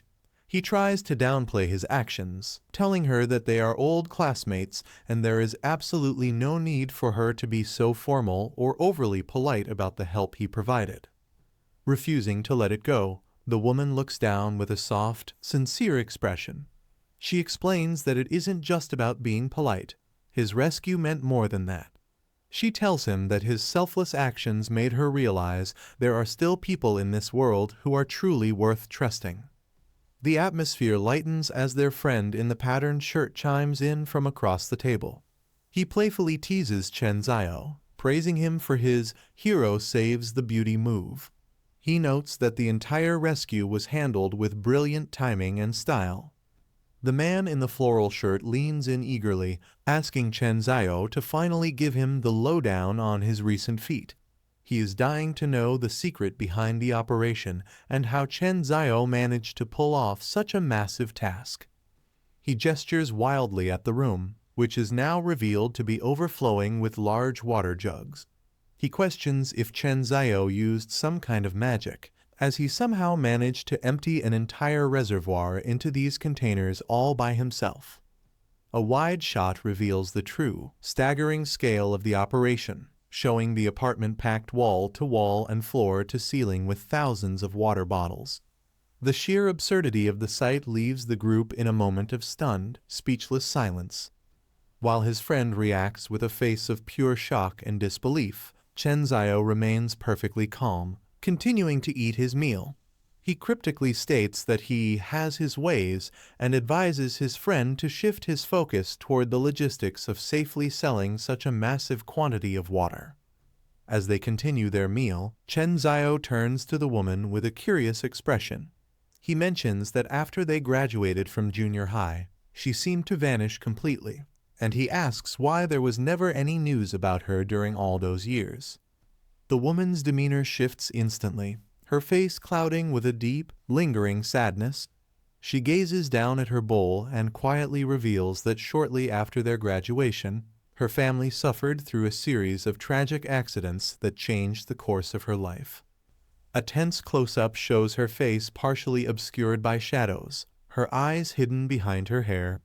The weight of those memories clearly still haunts her, leaving her momentarily lost in the pain of a past she has struggled to escape. A haunting flashback reveals the source of her trauma. She is seen standing alone in a dark, grime-streaked hallway, facing an open doorway. In the memory, she calls out tentatively for her mother and father, searching for them in the unsettling darkness. Continuing her tragic story, the woman reveals the most painful detail of her past. With a look of profound sorrow, she explains that her parents both went missing at the very same time, leaving her completely alone and vulnerable. The weight of her confession leaves Chen Zio and his friend in a stunned, somber silence. Both men look visibly shaken, their expressions hardening as they process the magnitude of the tragedy she has been carrying for all these years. The emotional moment is abruptly shattered as a violent fire suddenly erupts within the apartment. Roaring flames and thick smoke quickly fill the room, catching the trio completely off guard as they are forced to abandon their meal and scramble for safety. From outside the building, the true scale of the disaster is revealed as massive flames engulf the lower floors. The group is forced out onto a balcony, looking down in horror as the raging inferno below threatens to trap them in the burning structure. The celebration is abruptly cut short as the group rushes to the balcony, staring out at the horizon in pure disbelief. Their friend shouts in horror that the disaster is worse than they imagined, as the entire area outside has been transformed into a massive, raging inferno that lights up the night sky. Retreating back inside, they watch a wall of security monitors that captured the terrifying reality of the situation. The cameras display multiple angles of the building, showing various rooms and hallways being rapidly consumed by flames, confirming that the entire structure has become a sprawling death trap. One monitor focuses on a particularly heart-wrenching scene, a woman trapped behind a window, screaming into the camera for someone to help save the children. Her desperate plea highlights the cruelty of the arson, showing that many innocent lives are being caught in the crossfire of this attack. Infuriated by the sight on the screens, the man in the floral shirt slams his hand down in a fit of rage. He immediately identifies the culprit, shouting that this is all Liu Haifeng's doing and cursing the man for being heartless enough to drive everyone to their deaths just for the sake of his revenge. As they watch the tragedy unfold on the monitors, the woman asks Chen Zio if they should step in and do something to help. Internally, Chen Zio realizes this is exactly what Liu Haifeng wants. His rival is using the lives of innocents as a moral trap to force Chen Zio into the open. Chen Zio remains cold and unmoved, thinking to himself that he is no longer the rotten do-gooder he was in his past life. He recalls how his previous attempts to save everyone only led to his own death, and he refuses to be strangled by his own morality a second time. Outside, Liu Haifeng screams at the building, challenging Chen Zio to show himself. He mocks Chen Zio's defenses as a mere turtle shell and declares that if his rival won't come out, He is perfectly willing to burn the entire neighborhood to ash to flush him out. Liu's henchmen work quickly to fuel the disaster, pouring more liquid onto the flames. They praise their leader's ruthless wisdom, noting that as the fire grows, the suffocating smoke will be just as effective as the flames at killing everyone trapped inside the area. Liu Heifeng stands arrogantly amidst the raging inferno he created, looking out at the destruction with a sense of triumph. He scoffs at the idea of Chen Zhao attempting to oppose him, clearly believing that his overwhelming show of force has already ended the conflict. In a sinister close-up, Liu reveals a sadistic grin while casually holding a cigarette. He revels in the chaos he has unleashed, his expression twisted with malice as he prepares to witness the final outcome of his destructive plan. The fire continues to spread uncontrollably, turning the entire neighborhood into a hellscape of smoke and embers. Buildings on both sides of the street are swallowed by massive flames, leaving no clear escape for anyone caught within the scorched perimeter. Inside their darkened command room, the group watches the monitors with mounting desperation. The man in the floral shirt shouts to a stoic Chen Zhao that they cannot survive much longer, warning that the conducting heat will soon roast them alive or leave them without oxygen to breathe. Chen Zhao remains completely unfazed by the growing danger outside. A faint, knowing smirk plays on his lips as he listens to his friend's panicked warnings. It is clear that he has a hidden card to play that the others haven't even considered. Standing calmly in his advanced command center, Chen Zhao reflects on his own foresight. He notes that in a world facing a high-temperature apocalypse, it would have been foolish not to equip his Safehouse with a top-tier fire protection system. The raging inferno visible through the window doesn't rattle him in the slightest. With a steady hand, Chen Zhao reaches for a control panel and firmly presses a large red button. This simple action triggers the complex defensive measures he meticulously designed for exactly this kind of emergency, signaling the start of his counterattack. Outside, the building's automated defense system roars to life. A heavy-duty water cannon mounted on the exterior wall activates, unleashing a high-pressure torrent of water. The massive stream begins to douse the surrounding flames, instantly turning the tide against Liu Haifeng's arson attack. A series of specialized canisters are launched from the building's upper floors directly into the heart of the fire. These canisters are part of a sophisticated, automated defense system that Chen Zhao triggered to neutralize the arson attack. Upon impact, the canisters burst open and release a dense, white substance that rapidly expands across the ground. This material acts as a massive physical barrier, effectively smothering the flames and creating a wide perimeter that prevents the fire from reaching the structure. Watching the deployment from the monitors, the man in the patterned shirt is nearly speechless with shock. He identifies the substance as military-grade nanoaerogel and expresses utter disbelief that Chen Zhao was able to procure such high-end, specialized technology. The woman looks on in silent awe, her expression a mix of surprise and growing admiration for her former classmate. While his friends reel from the revelation of his resources, Chen Zhao remains perfectly calm, his meticulous planning once again keeping them all safe from harm. Liu Heifeng stands before the building, watching as the flames he unleashed are met with thick clouds of suppression material. He remains intensely focused on the structure, observing the initial resistance to his attack with a cold gaze. With a look of pure contempt, Liu Heifeng dismisses the defensive measures as nothing more than a pathetic death struggle. He is convinced that these efforts are merely delaying the inevitable and that his victory is still certain. The assault continues relentlessly as his men refuse to back down. One henchman is seen aggressively hurling another bottle of fuel into the fray, determined to reignite the areas where the fire suppression system has started to take effect. The area remains a chaotic battlefield of orange flames and white suppression gas. As more canisters fall and impact the ground with heavy crashes, Liu Heifeng stands in the center of the destruction, waiting to see whose resolve will break first. Liu Heifeng refuses to admit defeat, furiously commanding his men to keep the assault going.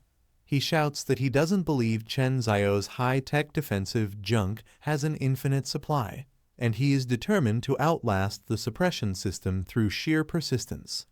The situation on the ground quickly deteriorates as his henchmen report a critical failure. One panicked subordinate shouts that their fuel is almost completely depleted and admits that Chen Zio's wicked white mist is far too effective, leaving Boss Liu visibly enraged as his plan falls apart. From the safety of his apartment, Chen Zio picks up a megaphone to deliver a final, stinging insult.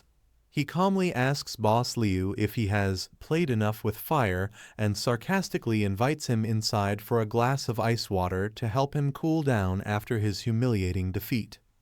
A high-angle view reveals the attackers standing defeated in the middle of the street, surrounded by empty fuel barrels and the dying embers of their failed arson attempt.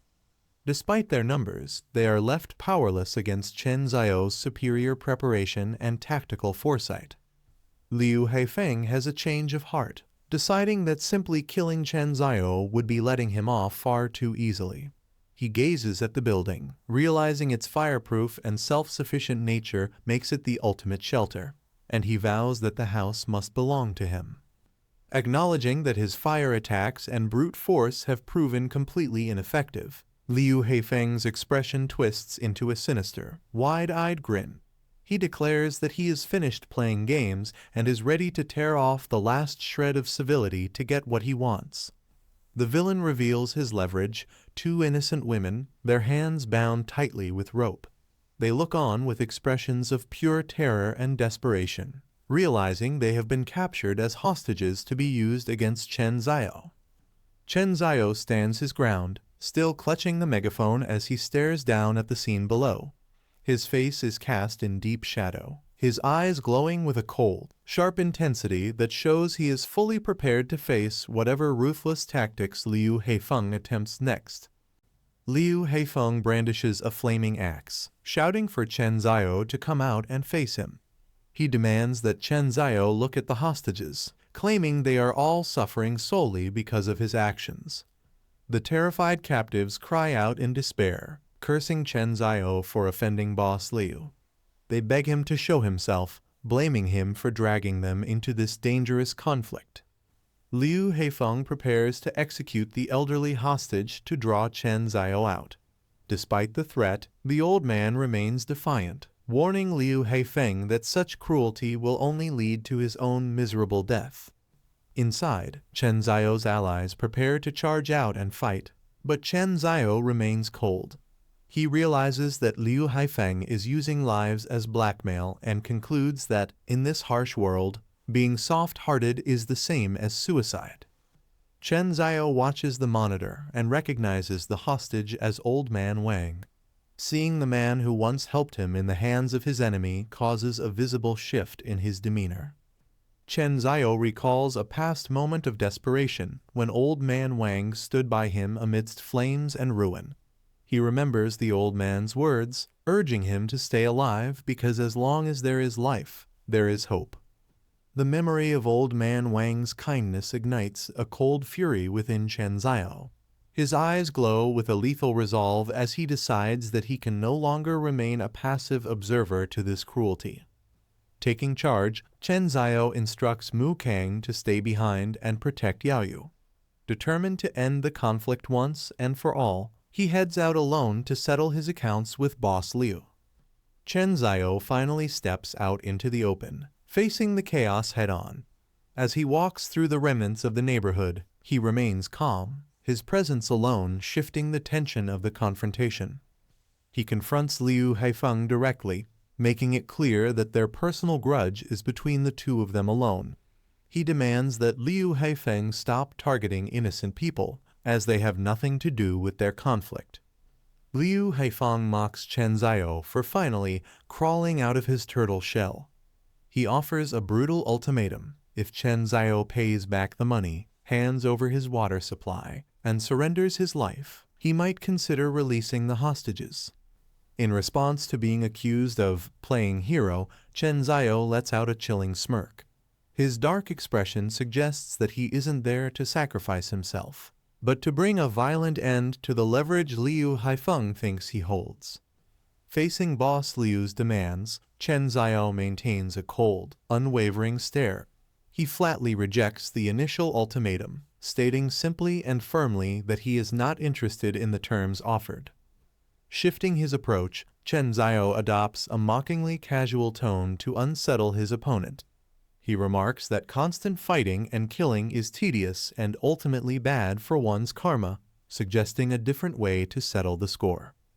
Chen Xiao proposes a high-stakes gamble to resolve the conflict. He offers everything he owns if he loses, but in return, he demands that Boss Liu release Old Man Wang and vacate the area immediately if he wins. The prospect of seizing all of Chen Xiao's resources delights Boss Liu, who bursts into a manic laugh. Accepting the challenge, he prepares to strike, eager to claim the prize he believes is already his. Boss Liu shakes his dice cup aggressively, proposing a single round bet of high or low.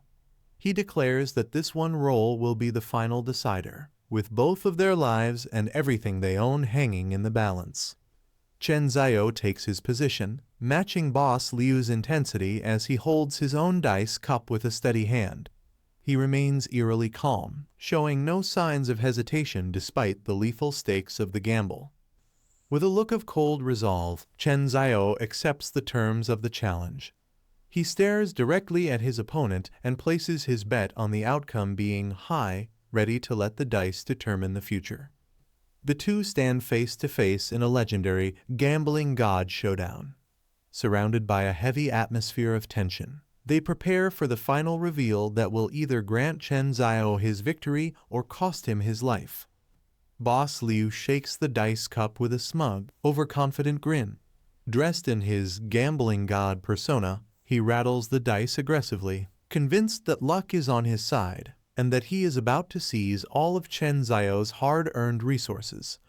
Not to be outdone, Chen Xiao leans fully into the theatrics of the high-stakes showdown. Wearing a tuxedo and a dramatic cape, he mirrors the gambling god aesthetic with a stoic and professional aura, shaking his cup with a precision that starts to unnerve his opponent. Despite the flamboyant disguise, Chen Xiao's gaze remains razor-sharp behind his sunglasses.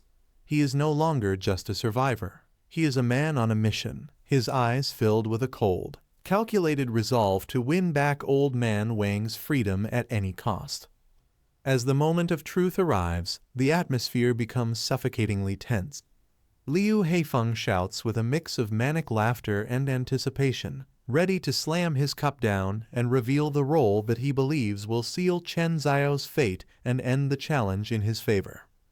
Boss Liu unleashes a roar of anticipation as he shakes his dice cup with violent intensity.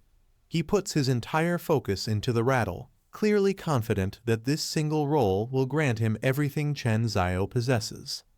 Chen Xiao matches his opponent's aggressive energy, letting out a shout of his own as he vigorously shakes his cup.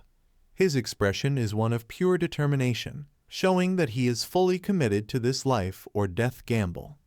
In a simultaneous burst of motion, both men slam their dice cups onto the table with a thunderous impact.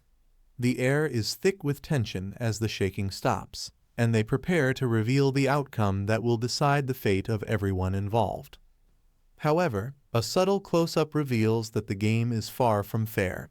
A finger reaches out to press a hidden button on the side of the dice cup, indicating that a mechanical trick is being used to manipulate the final result and rig the gamble. As the dice settle, a hidden magnetic mechanism inside the cup triggers, flipping the dice to force a specific result. The gamble is rigged from the start, ensuring that the house always wins through calculated deception. Boss Liu reveals his hand 3 sixes and erupts into a triumphal laugh. He declares it a supreme hand and mocks Chen Xiao, telling him he has officially lost everything in this single, high-stakes roll. Despite the apparent defeat, Chen Xiao remains eerily calm. He tells Boss Liu not to rush to conclusions, pointedly stating that they don't actually know who the winner is yet, as he prepares to reveal his own results. In a sudden, blinding flash, Chen Zio's dice are sliced through mid-air as he reveals them. The shocking move suggests that he has his own way of countering Boss Liu's cheating, turning the rigged game completely on its head. As the tension reaches its breaking point, Chen Zio slowly lifts his dice cup to reveal a result that defies logic. Instead of the 3 standard dice everyone expected, the floor is covered in small, jagged fragments. The sudden turn of events leaves Boss Liu and his crew in a state of absolute disbelief. Their arrogant victory shouts are replaced by gasps of horror as they realize their supreme hand of 3 sixes might not be enough. Upon closer inspection, the true genius of Chen Zio's move is revealed. His dice weren't merely broken. They were meticulously sliced in half with lethal precision. By exposing the internal faces of the dice, he has effectively doubled his point count.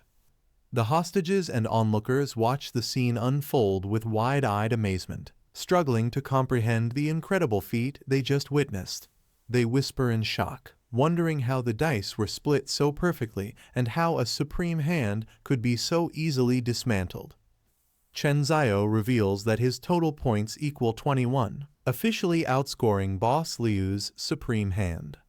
The revelation leaves Boss Liu trembling in shock as he realizes his guaranteed victory has been completely overturned. With the win secured, Chen Zio stares down his opponent with cold resolve. He firmly declares that the gamble is over and demands that Boss Liu honor their agreement by releasing the hostage immediately. Boss Liu is consumed by a seething rage, his face contorting as he struggles to process his public humiliation. Unable to accept the defeat, he glares at Chen Zio with murderous intent, his composure completely shattered. Losing all control, Boss Liu explodes in a fit of hypocritical fury. He screams at Chen Zio, accusing him of daring to cheat, refusing to acknowledge the result of the game he attempted to rig himself. Completely losing his grip on reality after the loss, Boss Liu snaps and lunges at Chen Zio with a knife. He screams for the little punk to go to hell, choosing to end the confrontation with a desperate, bloodthirsty assault instead of honoring their agreement. The bound hostages watch the scene in absolute terror, their faces contorted with fear as the situation turns lethal. They realize that Boss Liu has abandoned all restraint, leaving them caught in the crossfire of a violent struggle for survival. Rather than showing fear, Chen Zio meets the lethal charge with a chilling smirk. He remains incredibly composed, mentally noting that this sudden attack provides the perfect real-world opportunity to finally test out his newly acquired skill. Boss Liu brings the blade down with murderous intent, aiming a killing blow at Chen Zio. As the weapon closes the distance, Chen Zio prepares his counter move, ready to turn the tables on his aggressor in one decisive moment. As Boss Liu lunges, a large object suddenly hurtles down from above, caught in his peripheral vision. The unexpected projectile forces him to pause his attack, his expression shifting from murderous intent to sheer confusion. Using his hidden ability, Chen Zio hurls a massive gas canister directly at Boss Liu. The impact is sudden and violent, slamming into the ground between them and creating a massive shockwave that halts the knife-wielding boss in his tracks. The canister explodes in a thick cloud of gas and debris, obscuring the area and sending Boss Liu's men into a panic. They shout out for their leader, unable to see through the smoke to determine if he survived the devastating blast. Boss Liu emerges from the smoke, coughing and disoriented but largely unharmed. Ignoring his men's concerns, he furiously orders them to find Chen Zio immediately, his obsession with capturing the kid now reaching a boiling point.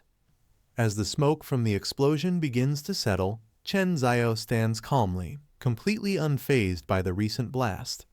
Boss Liu catches sight of him through the lingering haze, his initial shock quickly turning back into aggressive intent. Pointing a trembling finger into the clearing smoke, Boss Liu alerts his subordinates that Chen Zio is right in front of them. He screams at his men to focus their attention ahead, desperate to finish the job once and for all. Following their leader's command, The henchmen open fire, unloading a hail of bullets into the dust cloud. Boss Liu shouts for them to beat him to death, showing no mercy as they saturate the area with automatic gunfire. The relentless assault is suddenly cut short by a mysterious flash of purple energy slicing through the air. Boss Liu recoils in absolute confusion and terror, screaming to know what is happening as the tide of the battle shifts in an instant. Chen Zhao's new ability manifests as a lethal arc of purple energy that slices through his attackers with terrifying ease. One of the henchmen is caught in the path of the strike, his screams echoing as the mysterious power effortlessly cleaves through everything in its way. Despite the concentrated hail of bullets and the recent explosion, Chen Zhao emerges from the clearing smoke without a single scratch on him. His calm, unyielding presence serves as a silent taunt, proving that conventional weapons are completely useless against his superior power.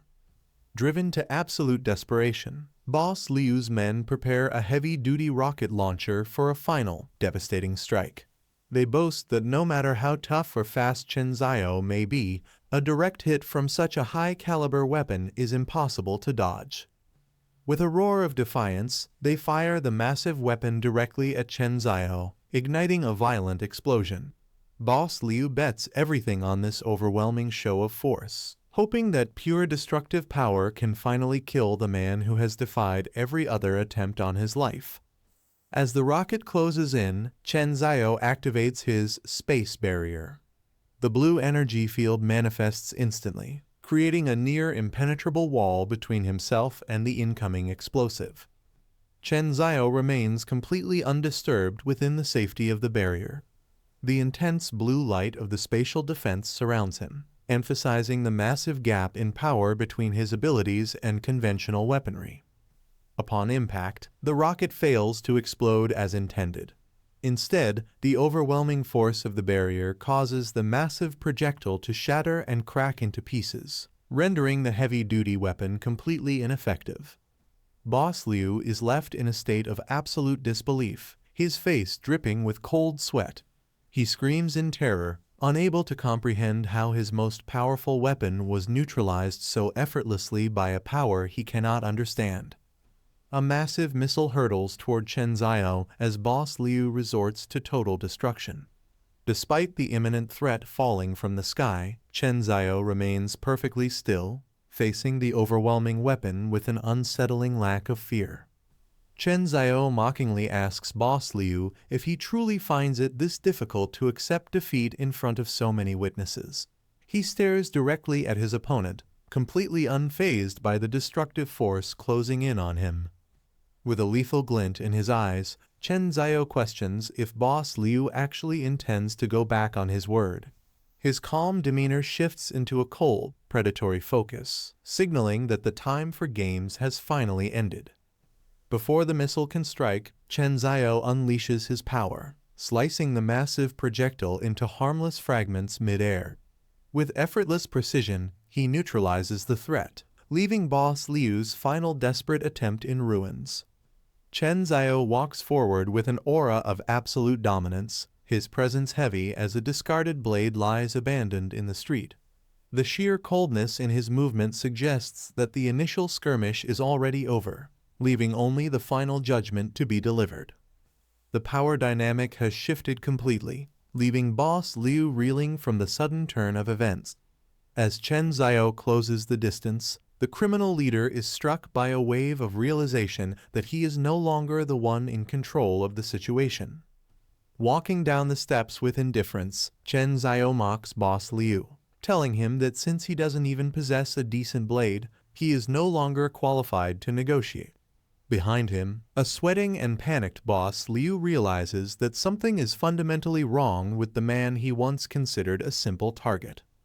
Holding his own blade with lethal intent, Chen Zhao declares that Boss Liu has repeatedly crossed his bottom line by coming after him again and again.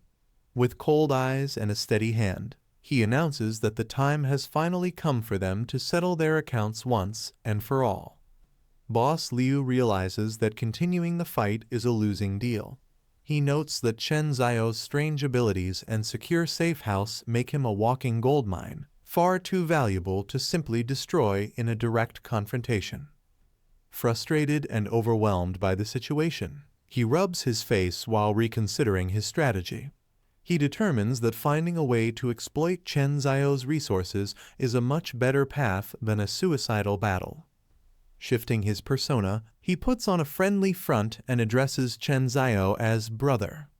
He dismisses their previous conflict as a mere misunderstanding and desperately proposes that they strike a deal instead of fighting.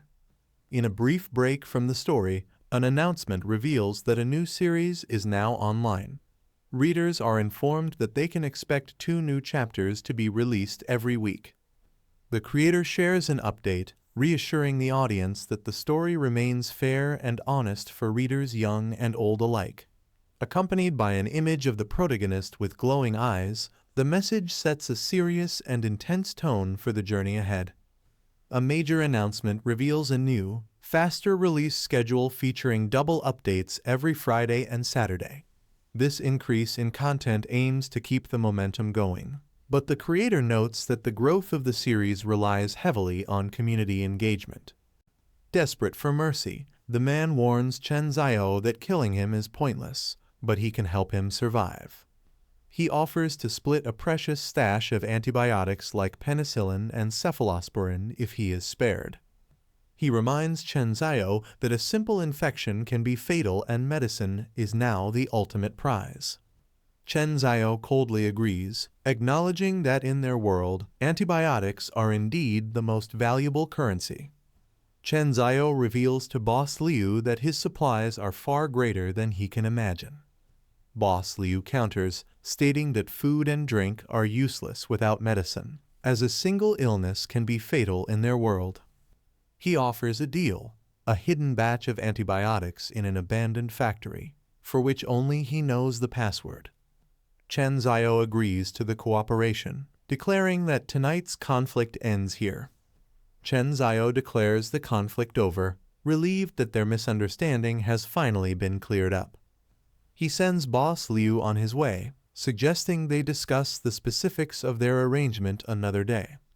Rejoining his crew, a contemplative Boss Liu is immediately greeted by his subordinates. With a final command to his men, Boss Liu leads his group away from the scene. As Boss Liu and his men retreat into the night, Chen Zio watches them go with a knowing look. He scoffs at the idea of a password, confident that no locked door can truly keep him out. Turning back to the residence, he reassures Grandpa Wang and the others that the threat has finally passed. While the group finds relief, a woman watches from the shadows, her expression filled with lingering tension. Amidst the lingering tension, Grandpa Wang expresses his profound gratitude to Chen Zio for saving his life. Admitting he is too old to fight, he offers to repay the debt by helping Chen Zio with chores and planting. Chen Zio acknowledges the offer but urges the residents to return home, lock their doors, and get some rest. As the community retreats, the city remains shrouded under the ominous glow of a blood-red moon. One of Boss Liu's men admits to being terrified of Chen Zio during their tense encounter. Boss Liu scoffs, revealing he never intended to cooperate or share any medicine with such a rash youngster. He explains it was merely a stalling tactic to seize Chen Zio's supplies before killing him, mocking the boy for being too green. His men praise his cunning strategy, betting that Chen Zio won't survive more than 3 days for daring to oppose them. Boss Liu observes that something is clearly wrong with Chen Zio, noting that even artillery shells couldn't get near him. He commands Pineapple Head to spend the next few days investigating Chen Zio to uncover his secrets. Before he can finish, a sudden and lethal strike slashes Boss Liu across the chest. His men erupt in panic, screaming about a ghost and shouting for everyone to run for their lives. Following the swift and lethal strike, Boss Liu is left lying dead in the middle of a silent street. Watching from a rooftop under a blood-red sky, Chen Zio coldly bids Boss Liu a final goodbye forever. Meanwhile, an emergency broadcast warns that the global high-temperature phenomenon has spiraled completely out of control. The notification confirms that multiple climate tipping points have been breached, leaving the ecosystem on the verge of total collapse. An emergency broadcast gives residents two choices: flee to northern government shelters or stay put and wait for rescue. Chen Zhao dismisses both options, predicting that the north will become a new purgatory and that waiting for rescue is a hopeless pipe dream. He warns that the true nightmare is just beginning as a terrifying new threat prepares to emerge. Before long, heat-resistant mutant beasts will rise to devour every remaining trace of human civilization. As monstrous beasts emerge, the world descends into a violent and fiery apocalypse. In this lawless landscape, survivors are driven to fight and kill each other for any hope of survival. Chen Zhao realizes that merely guarding his current safe house is no longer enough to endure. He vows to transform his home into the ultimate fortress for survival against the encroaching nightmare. Enraged by their own starvation and the loss of their homes to the flames, a desperate mob gathers to target their frustrations toward Chen Zhao. They voice their deep resentment, questioning why he is allowed to occupy a sturdy fortress alone, equipped with food, drink, and air conditioning while they suffer in the heat. One man violently pounds on the door, shouting that Chen Zhao's refusal to help earlier is the reason for their current misery and demanding he step out to give them an explanation. The group ultimately declares their decision. For the sake of collective survival, Chen Zhao must share his safe house and allow everyone to take turns living within its walls. While the world outside collapses, Chen Zhao enjoys the comforts of his fortress, casually preparing a high-quality steak dinner. He captures a photo of his gourmet meal, intending to flaunt his wealth of resources to the desperate neighbors. The image sparks a wave of outrage among the starving residents, who are furious that he has food and AC while they lack basic water. Chen Zhao watches their reactions with cold amusement, dismissing their powerless anger as the cheapest emotion in the apocalypse. Consumed by a murderous rage after seeing Chen Zhao's taunting photos, one of the neighbors erupts in a violent outburst, unable to endure the blatant display of luxury. He smashes his phone into the ground with a scream, swearing that since Chen Zhao refused their toast of cooperation, he will now be forced to drink a bitter forfeit of death. Completely unfazed by the growing threats outside his fortress, Chen Zhao decides it's time to investigate the lead about the abandoned factory in the West District to secure more resources. However, the moment he pushes open his heavy doors to leave, a punishing and relentless heatwave slams into him, serving as a brutal reminder of just how lethal the outside world has become. Just as Chen Zhao opens his doors to face the heat, he is met with a sudden and violent ambush.